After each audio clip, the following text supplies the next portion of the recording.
కాంచన కోసం జోష్న గదిలోకి వచ్చి దీప తన సొంత మనవరాలు అనే నిజాన్ని తెలుసుకున్న శివనారాయణ. మరి ఇదంతా ఎలా జరిగిపోతుందో తెలుసుకోవాలనుకుంటే వీడియోనైతే చివరి వరకు మిస్ కాకుండా చూసేయండి. ఇక్కడ చూస్తే ఇక కార్తీక్ దీప ఇద్దరు కూడా గుడికి వెళ్ళాలి అనుకుంటారు. అలాగే పర్మిషన్ ఇచ్చి గంటలో తిరిగి వచ్చేయమని చెప్తూ ఉంటుంది. గంట టైం ఇచ్చారు కదా, అయితే గంటలో తిరిగి వచ్చేస్తాం పెద్ద మేడం గారు అని చెప్పేసి కార్తీక్ అయితే దీపని తీసుకొని బయలుదేరుతాడు. ఇక్కడ శివనారాయణ అయితే మాత్రం ఆలోచించుకుంటూ ఉంటాడు. దీప విషయంలో దశరథి చూపిస్తున్న ప్రేమని జోష్న ఎలా అర్థం చేసుకుంటుందో, జోష్న కన్న కూతురు కాబట్టి దాని మనసు బాధపడుతుంది అని చెప్పేసి శివనారాయణ అయితే అనుకుంటూ ఉంటాడు.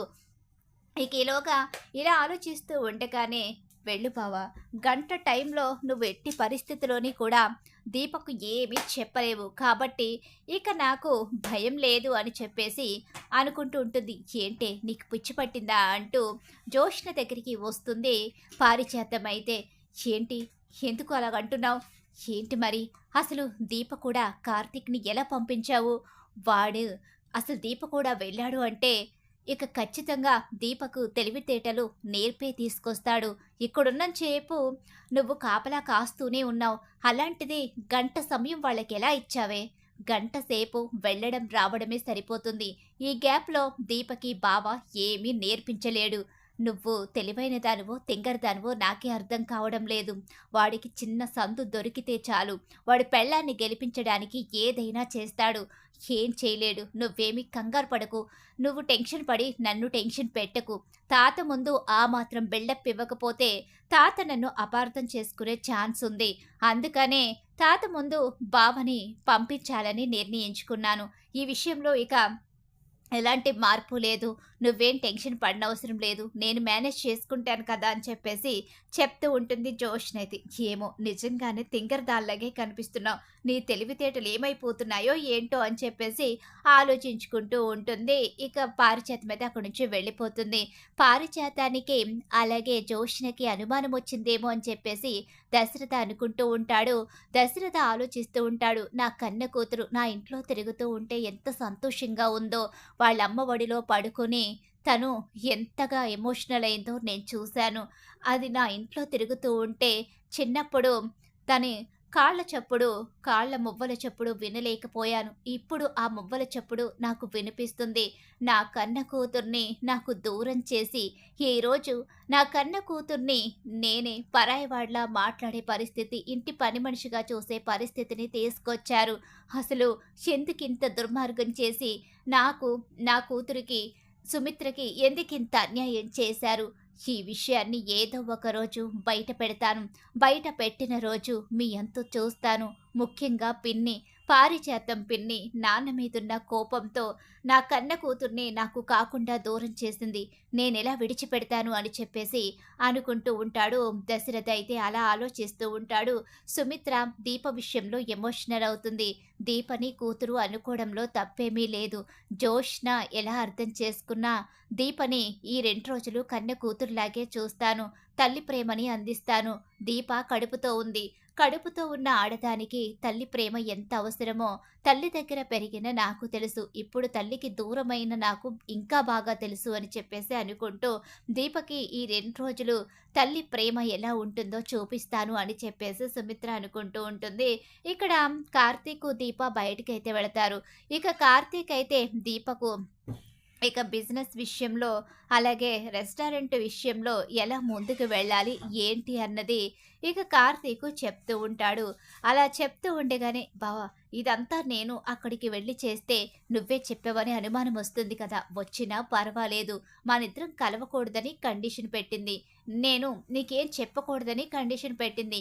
ఒక్కొక్కటిగా నీ తెలివితేటల్ని ఉపయోగిస్తూ నీకేమీ తెలియదు, చదువు రాదు, జ్ఞానం లేదు, కేవలం ఇంట్లో అంటులు తోముకుంటూ వంట చేసుకుంటూ ఉండే నువ్వు రెస్టారెంట్ని ఎలా ముందుకు తీసుకుని వెళ్ళగలవని చెప్పి స్టాఫ్ ముందు నిన్ను తక్కువ చేసి మాట్లాడిన జోష్నకి బుద్ధి చెప్పేలా నువ్వు మారాలి.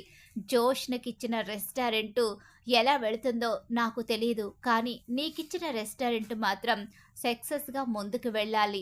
నష్టాల్లో ఉన్న రెస్టారెంట్‌ని నువ్వెలా ముందుకు తీసుకొస్తావో నేను కొన్ని ఐడియాస్ ఇస్తాను. నువ్వు కొన్ని ఐడియాస్‌ని చూసుకొని ముందుకు తీసుకుని వెళ్ళాలి. చిన్న టిఫిన్ బండి నడిపే నువ్వు గొప్పగా బ్రతికావు. అలాంటిది ఇంత పెద్ద రెస్టారెంట్ నీ చేతిలోకి వచ్చింది. స్టాఫ్ అలాగే అక్కడికి వచ్చే కస్టమర్స్ ఎవ్వరైనా సరే నిన్ను చూసి, నీ మాట చూసి, అలాగే అక్కడ ఉండే ఐటెమ్స్‌ని చూసి ఎంతో అభిమానంగా రావాలి. ఇదంతా నీ చేతుల్లోనే ఉంది అని చెప్పేసి ఇక దీపకు చెప్పవలసిందంతా కూడా కార్తీకు చెప్తూ ఉంటాడు. ఇందుకే నేను నీ కూడా వచ్చి రివర్స్ డ్రామా మొదలు పెడితేనే ఆ జోష్‌న పంపిస్తుందని తెలిసే నేను తాత ముందు రివర్స్ డ్రామా మొదలుపెట్టాను. ఆ జోష్‌న అందుకే ఇక్కడికి పంపించింది. కాకపోతే మనకు గంట టైం ఎందుకిచ్చింది అంటే, అటు ఇటు తిరగడంలోనే గంట టైం అయిపోతుంది కాబట్టి, నేను నీకు ఏమీ చెప్పే అవకాశం లేదని చెప్పి అనుకుంటుంది. నువ్వు కూడా అలానే ఉండు. కానీ ఎలాగైనా సరే నువ్వు రెస్టారెంట్‌ని ముందుకు తీసుకుని వెళ్ళడానికి మాత్రం కృషి చెయ్యాలి. అదంతా నీ ఆస్తి. నీ ఆస్తిని నువ్వు కాపాడుకోవాలి అని చెప్పేసి కార్తీక్ అయితే చెప్తూ ఉంటాడు. ఇక్కడ చూస్తే ఇక కాంచన ఆలోచించుకుంటూ ఉంటుంది. కాంచన కూడా తన కోడలు సీఈఓ కావాలి. ఖచ్చితంగా నా కోడలు సీఈఓ అవుతుంది. గెలవాలి. జోష్న పొగరు అణగాలి అంటే తక్కువ చదువుకుంది. కేవలం వంటగదికి మాత్రమే అంకితము అని చెప్పి నా కోడల్ని అవమానించింది కాబట్టి, నా కోడలు ఖచ్చితంగా సీఈఓ అయ్యి ఆ జోష్నకి బుద్ధి చెప్పాలి అని చెప్పేసి కాంచన అనుకుంటూ ఉంటుంది. ఇక్కడ ఇక శివనారాయణ అయితే మాత్రం అసలు ఏం జరుగుతుంది? దశరథ ప్రవర్తనలో రోజు రోజుకి మార్పులు కనిపిస్తున్నాయి. దీప వచ్చిన తర్వాత దశరథ దీప మీద అమితమైన ప్రేమని చూపిస్తున్నాడు. సుమిత్ర అయితే తల్లి ప్రేమను అందిస్తాను అంది కాబట్టి జోష్నని పక్కన పెట్టి తల్లి ప్రేమను అందిస్తుంది. రేపన్న రోజు జోష్న గురించి సుమిత్ర ఎంతగానో ఆలోచించి ఇక దీప విషయంలో తల్లి ప్రేమను పంచిన అంతకు మించిన ప్రేమని జోష్నకి అసలు సుమిత్ర అందిస్తుంది. కానీ దశరథ మాత్రం ఎందుకిలా చేస్తున్నాడు? అసలు ఇదంతా ఏంటి? ఏం జరుగుతుంది? అంటూ తన భార్య జోష్న ఫోటో దగ్గరికి వెళ్ళి మాట్లాడుకుంటూ ఉంటాడు. నా చుట్టూ ఏదో జరుగుతుందని తెలుస్తుంది. కార్తీక్ చూస్తే వాడు ఈ ఇంట్లోనే ఉండి అసలు ఎందుకు ఈ ఇంట్లో బానిస బ్రతుకుతున్నాడో తెలియదు. దశరథ ఆలోచనలు చూస్తే ఇలా ఉన్నాయి. అసలు ఎవరిని నమ్మాలి? ఏం జరుగుతుంది? పెద్ద వయసు అయిపోయింది కాబట్టి వీళ్ళు నాకు ఏ విషయాన్ని చెప్పడం లేదా? అసలు ఏ నిజాన్ని వీళ్ళు దాచిపెట్టాలని చూస్తున్నారు? అసలు ఏ విషయాన్ని వీళ్ళు దాచిపెడుతున్నారు అని చెప్పేసి ఆలోచిస్తూ బాధపడతాడు తన భార్య ఫోటో దగ్గర నిలబడి. కాసేపు కాంచనతో మాట్లాడితే కాస్త మైండ్ ఫ్రెష్‌గా ఉంటదేమో! కాంచన దగ్గరికి వెళ్ళాలి. కాంచనతో మనసు విప్పి కాసేపు ప్రశాంతంగా మాట్లాడాలి అని చెప్పేసి కాంచన దగ్గరికైతే వెళతాడు. ఇక్కడ చూస్తే ఈలోగా జోష్న, పారిజాతం ఇద్దరు కూడా బయటకైతే వెడతారు. వాళ్ళిద్దరూ బయటికి వెళ్ళిన సమయంలోనే కాంచన దగ్గరికి ఇక శివనారాయణ అయితే వెళతాడు. "ఏంటి మావయ్య ఎక్కడికి వెళ్తున్నారు?" "అదే అమ్మా! మీ వదిన దగ్గరికి వెళుతున్నాను." "సరే మావయ్య వెళ్ళి కూర్చోండి. వదిన కూడా ఒక్కర్తే ఉంది కదా! తను బోర్ ఫీల్ అవుతూ ఉంటుంది. ఇక్కడ నేను కొంచెం పని చేసుకున్న తర్వాత నేను కూడా కాసేపు అక్కడికి వస్తాను. ఈలోపు మాట్లాడుకోండి మావయ్య. చాలా రోజులైంది కదా! మనసు విప్పి మాట్లాడుకొని తండ్రి కూతుర్లు మాట్లాడుకుంటే మీకంటూ కాస్త ధైర్యం కూడా వస్తుంది. ఇంట్లో ఏవేవో జరుగుతూ ఉన్నాయి. మీరు కూడా చాలా డిస్టర్బ్ అయ్యారు కదా మావయ్య! ప్రశాంతంగా ఉండండి. ఇక మీదట అంతా బావుంటుందని నాకు అనిపిస్తుంది" అని సుమిత్ర చెప్తూ ఉంటుంది. "నువ్వు సంతోషంగా, ఆరోగ్యంగా ఉంటే మా ఇల్లు అంతా బావుంటుందమ్మా. నిజంగా నువ్వు సంతోషంగా ఉంటే చాలు. అంతకు మించి మాకేమీ అవసరం లేదు" అని చెప్పేసి అక్కడి నుంచి ఇక కోడలి తల మీద దీవిస్తున్నట్టుగా చేయి పెట్టి వెళ్ళిపోతాడు శివనారాయణ అయితే. అలా కాంచన దగ్గరికైతే వెళతాడు. ఈలోగా కాంచన కూర్చొని ఆలోచించుకుంటూ తనలో తను ఏదో మాట్లాడుకుంటూ ఉంటుంది. శౌర్య కూడా అక్కడే ఉంటుంది. "ఏంటి చిన్న నానమ్మ, ఏదో మాట్లాడకుండా అలా ఆలోచిస్తున్నావేంటి? ఏముందే, అమ్మా నాన్న బయటికి వెళ్ళారు కదా! అలాగే ఇక్కడ చూస్తే ఎవరూ లేరు. అలా కూర్చుని ఏదో ఆలోచిస్తున్నాను. నాకంటూ ఆలోచనలు ఏముంటాయి? ఆలోచించడానికి నాకంటూ ఎవరున్నారు? నువ్వు, మీ అమ్మ, మీ నాన్న. మీ ముగ్గురు బావుంటే నేను బాగున్నట్టే. మీ ముగ్గురు సంతోషంకి మించింది నాకేముంది? చెప్పు అని చెప్పేసి అంటూ ఉంటుంది. అవును. మీరు చాలా మంచివాళ్ళు. అందరూ కూడా మా గురించే ఆలోచిస్తారు. నిజంగా గ్రేట్ కదా! అని చెప్పేసి ఇక శౌర్య అంటూ ఉండగానే, ఏంటే నా కూతురితో కబుర్లు చెప్తున్నావు మనవరాలా? అని చెప్పేసి అంటూ ఉండగానే, ముద్దులు తాత అని గబగబా దగ్గరికైతే వెళుతుంది. శివనారాయణ శౌర్యకి ముద్దు పెట్టి ఇక అక్కడ కూర్చుంటాడు. రండి నాన్న మీరు ఇలా ఏం లేదమ్మా కాంచన. చాలా రోజులైంది ఇలా ప్రశాంతంగా కూర్చొని, మాట్లాడుకొని, ఎన్నో రోజులుగా సమస్యలు, బాధలు ఏదో ఒకటి మనల్ని వెంటాడుతూనే ఉన్నాయి. మనకంటూ ప్రశాంతత లేకుండా పోయింది. తండ్రి కూతుర్లుగా ఇద్దరూ కూర్చొని మాట్లాడుకునే అవకాశమే లేదు. ఇప్పుడు ఆ అవకాశం దొరికింది. కాసేపు నీతో మనసు విప్పి మాట్లాడి, నీ బాధని నేను, నా బాధని నువ్వు తెలుసుకుని, ఒకరి సంతోషాన్ని ఒకరు పంచుకుందామని ఇక్కడికొచ్చి నీ దగ్గర కూర్చోవాలని వచ్చాను అని చెప్పేసి అంటూ ఉండగానే, ఏంటి నాన్న అలా మాట్లాడుతున్నారేంటి? మీరు మాట్లాడాలి అనుకుంటే మా ఇంటికి ఎప్పుడైనా రావచ్చు, ఎప్పుడైనా వెళ్ళొచ్చు. మిమ్మల్ని వద్దని వాళ్ళు ఎవరున్నారు? మీకంటూ ఎప్పుడూ మా ద్వారం తెరిసే ఉంటుంది కదా! మీరు మాకు ప్రాణం. మీరే మాకు ఇంటి పెద్ద. మాకంటూ ఎవరున్నారు? మీ అందరూ కలిసుండాలని, మనమందరం ఒక్కటిగా ఉండాలనే కదా కార్తీకు ఇంత కష్టపడుతున్నాడు. అవును నిజమే కాంచన. వాడు ఎప్పుడూ కూడా మన 2 కుటుంబాలు కలిసుండాలనే కష్టపడుతున్నాడు. వాడు ఎప్పుడూ కూడా మన కోసమే ఆలోచిస్తున్నాడు. నిజమే. నిజమే నాన్న. ఎప్పుడూ కూడా కార్తీకు మన కోసం, మన సంతోషం కోసం, మన కుటుంబాల కలయిక కోసం కార్తీకు, దీప ఇద్దరూ కూడా ఆలోచిస్తూ ఈ ఇంట్లో బానిసలుగా బ్రతుకుతున్నారు అని చెప్పేసి అంటూ ఉండగానే, నన్ను క్షమించమ్మా. ఆ విషయంలో నేనేమీ చేయలేకపోతున్నాను. నాకు తెలుసు నాన్న. ఆ విషయంలో మనమెవ్వరం ఏమీ చేయలేము. ఎందుకంటే వాళ్ళు ఇష్టపడి తీసుకున్న నిర్ణయం ఇది. కష్టంతో తీసుకున్న నిర్ణయం అయితే మనం వద్దు అన్న వెంటనే వాళ్ళు కూడా నిర్ణయాన్ని మార్చుకుంటారు. కానీ వాళ్ళు ఈ పని ఇష్టంతో చేస్తున్నారు. అలాంటప్పుడు నేను మాత్రం ఏమని అడ్డు చెప్పగలను అని చెప్పేసి ఇక అంటూ ఉంటుంది కాంచన. ఇలా వీళ్ళు మాట్లాడుకుంటూ ఉంటారు ఇంట్లో గురించి, ఇంట్లో పరిస్థితుల గురించి ఇవన్నీ కూడా మాట్లాడుకుంటూ ఉంటారు. ఇక అలాగే శివన్నారాయణ కన్నీళ్లు పెట్టుకుంటాడు. నీ భవిష్యత్తు గురించి ఆలోచిస్తేనే భయంగా ఉంది. నాకేమైంది నాన్న? నేను బాగానే ఉన్నాను కదా! నువ్వు పైకి బాగున్నాను అని చెప్తున్నావు. భర్త పక్కన లేకుండా ఒంటరి బ్రతుకు ఎంత కష్టంగా ఉంటుందో, నా కూతురి మనసులో ఎంత కష్టముందో ఆ మాత్రం తెలుసుకోలేని వాడిని కాదు నేను. నా కూతురు బాధని అర్థం చేసుకోలేని తండ్రిని కాదు. కానీ నీకు అవకాశం ఇచ్చిన నువ్వు అసలు శ్రీధర్‌ని క్షమించడానికి కానీ, శ్రీధర్‌తో కలిసి ఉండడానికి కానీ అంగీకరించడం లేదు. లేదు నాన్న. ఆయన చాలా పెద్ద తప్పు చేశారు. అలా అని ఆయన్ని నేను నిందించడం లేదు. నా దగ్గరికి రమ్మని నేను అడగను. నా దగ్గరికి రమ్మని నేను అడిగితే నేను మరో కుటుంబానికి అన్యాయం చేసిన దాన్ని అవుతాను. నాకంటూ నా కొడుకు అండగా ఉన్నాడు. నా కొడుకు ఈ తల్లి చెయ్య విడిచిపెట్టడు. ఈ వయసులో కొడుకు తోడుని మించింది ఏముంటుంది?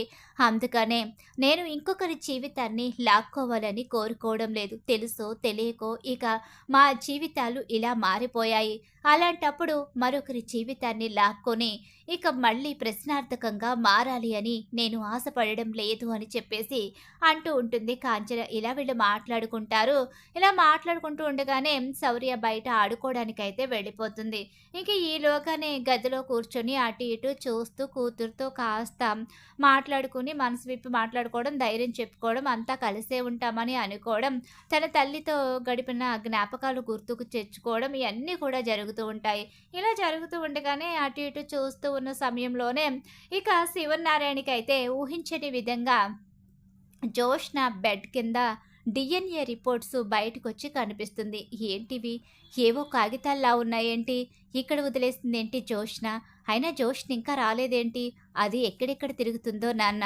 దానికి బొత్తిగా భయం లేకుండా పోయింది కదా! దానికి అసలు కొంచెం కూడా ఎవ్వరం భయం చెప్పలేకపోతున్నాం. సర్లే ఇప్పుడు ఈ కాగితాలన్నీ ఇలా విసిరేస్తుంది. రేపొద్దున వాటి గురించి మళ్ళీ వెతుక్కుంటూ టెన్షన్ పడుతుందని చెప్పేసి దాన్ని తీసి ఇక ఇలా తిప్పి పెట్టబోతూ ఉండగా డిఎన్ఏ రిపోర్ట్స్ అని చెప్పి దాని మీద రాసుంటాయి. ఏంటి డిఎన్ఏ రిపోర్ట్స్ ఏంటి అని చెప్పేసి ఇక అక్కడ ఓపెన్ చేసి చూస్తాడు శివనారాయణ. శివనారాయణ అది చూసి ఒక్కసారే షాక్ అయిపోతాడు. అసలిది నిజమా? అబద్ధమా? ఏంటిది అని చెప్పి మరొకసారి పేపర్ తిప్పి మరీ చూస్తాడు. దీప, దీప సుమిత్ర కూతురా? జోష్న, జోష్న సుమిత్ర కన్న బిడ్డ కాదా అని చెప్పేసి అనుకుంటూ షాక్ అయిపోతాడు. ఏముంది నాన్న? అందులో ఏముంది? అసలు ఎందుకు అంతగా టెన్షన్ పడుతూ షాక్ అవుతున్నారు? అని చెప్పేసి అంటూ కాంచన తీసుకుంటుంది. కాంచన కూడా ఈ విషయాన్ని చూసి షాక్ అవుతుంది. ఏంటి నాన్న ఇదంతా? ఇదంతా నిజమా? అని చెప్పి అంటూ ఉండగానే ఈలోగానే ఇక దీప కార్తీకు ఇంటికి తిరిగి వస్తారు. దశరథ్ కూడా ఇంట్లోనే ఉంటాడు. ఇక గబగబా బయటకొచ్చి ఆ రిపోర్ట్స్‌ని శివనారాయణ చూపిస్తాడు. అలా చూపించేసరికి ఒకసారి అందరూ షాక్ అవుతారు. ఇప్పుడు ఇప్పుడు తాతకి దశరథ, నేను వీళ్ళెవ్వరిని అడగాలి అనుకోవడం లేదు. ఇప్పుడు నేను చూపించిన ఈ పేపర్స్‌కి సమాధానం చెప్పవలసింది నువ్వే. నాన్న అది కాదు. సమాధానం చెప్పు దశరథ. దీపని ఎందుకు కూతురిగా చూస్తున్నావు? జోష్న మనసుని ఎందుకు బాధ పెడుతున్నావు అని చెప్పి ఆలోచించానే తప్ప అసలు నువ్వెందుకు దీపని ఈ విధంగా చూస్తున్నావని నేను తెలుసుకోలేకపోయాను. అసలు ఎందుకు దీప ఈ ఇంటి బిడ్డయితే జోష్న ఇంటికి ఎలా వచ్చింది అని చెప్పేసి అడుగుతూ ఉండగానే ఇక నిజం మాత్రమే చెప్పాలి. మీలో ఎవ్వరూ నాకు అబద్ధం చెప్పడానికి లేదు అని చెప్పేసి అంటూ ఉంటాడు శివనారాయణ. అది కాదు నాన్న. టైం వచ్చినప్పుడు అన్నీ తెలుస్తాయి. లేదు ఇప్పుడు నాకు తెలిసింది. దీప ఇంటి వారసురాలైతే జోష్న ఎవరు? దీప ఇంటికి ఎందుకు దూరమైంది? నాకిప్పుడే మీరు నిజాన్ని చెప్పాలి అని చెప్పేసి అంటూ ఉంటాడు శివనారాయణ. అలా అనేసరికి నన్ను క్షమించండి నాన్న. ఈ నిజాన్ని మీకెప్పుడో చెప్పాలి. కానీ ఇప్పుడు మీరు తెలుసుకునే అంతవరకు ఈ నిజాన్ని మీకు చెప్పలేకపోయాను. నేను ఇప్పుడుకైనా ఈ నిజం చెప్పకపోతే నేను మీకు, సుమిత్రకి కూడా ద్రోహం చేసిన వాడిని అవుతాను. ముఖ్యంగా నా కన్న కూతురికి అన్యాయం చేసిన వాడిని అవుతాను. మావయ్య వద్దురా, ఇంకా మౌనంగా ఉండడం ఎందుకు? నాన్న ఆల్రెడీ డిఎన్ఏ రిపోర్ట్స్ పట్టుకొని వచ్చారు అంటే నాన్నకి ఆల్రెడీ క్లారిటీ వచ్చేసింది. ఇప్పుడు మనం ఏం చెప్పినా నాన్న నమ్మరు. అందుకు నిజమే చెప్పాలి. ఆ నిజం ఏంటి? అవును, ఆ డిఎన్ఏ రిపోర్ట్స్లో ఉన్నది నిజం. దీప ఈ ఇంటి అసలు వారసురాలు. మరి జోష్న ఎవరు? జోష్న దాసు కూతురు. మరి జోష్న ఎలా వచ్చింది? దీప ఎందుకు ఈ ఇంటికి దూరమైంది అని చెప్పి అంటూ ఉండగానే ఇక పిన్నికి మీ మీద ఉన్న పగ, పంతం, ప్రతీకారం కారణంగానే ఈ ఆస్తి తన మనవరాలికి చెందాలి అనే ఒకే ఒక దుర్బుద్ధితో పిన్ని చేసిన కుట్ర కారణంగా దీప కళ్ళు తెరిచి తెరవకముందే ఈ ఇంటికి దూరమైపోయింది. ఇక జోష్న, దాసు కూతురైన జోష్న ఈ ఇంటి వారసురాలిగా పెరుగుతుంది అని చెప్పనేసరికి శివనారాయణ షాక్ అయిపోతాడు. ఆ మాటలు సుమిత్ర కూడా వినేస్తుంది. సుమిత్ర కూడా షాక్ అయిపోయి ఉండిపోతుంది. ఏంటండి మీరు మాట్లాడేది? దీప నా కన్న కూతురా? అవును, దీపే మన కన్న బిడ్డ. ఈ విషయాలన్నీ ప్రత్యక్షంగా చూసిన సాక్షి ఎవరో కాదు, దాసు ఈ నిజం తెలిసి అందరికీ చెప్పాలి అనుకున్నాడు. కానీ ఈ నిజం తెలిసిన వాళ్లను చంపించేయడంతో ఈ నిజాన్ని చెప్పలేక నిస్సహాయుల్లా దూరంగా వెళ్ళిపోయాడు. ఆ తర్వాత వచ్చి తన కూతురు పెద్దదైన తర్వాత తన కూతురికి ఈ విషయాన్ని చెప్పాడు. ఆస్తి మీద ఉన్న ఆశ, తన గ్రాని మాటలు విన్న తన ఆలోచనలు ఇక దీపని ఇంటికి రానివ్వకుండా దీపని చంపడానికి కూడా వెనుకాడలేదు.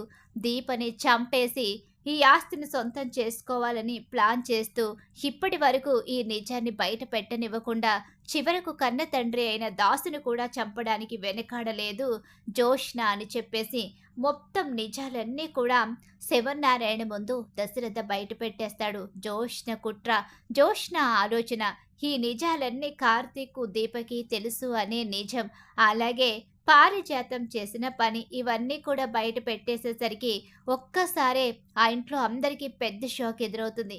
ఇంత అన్యాయం చేసిన వాళ్ళను ఇంకా ఇంట్లో పెట్టుకుని ఎన్ని ప్రాణాలు పోతే మీరు చూస్తూ ఉండాలి అనుకుంటున్నారు?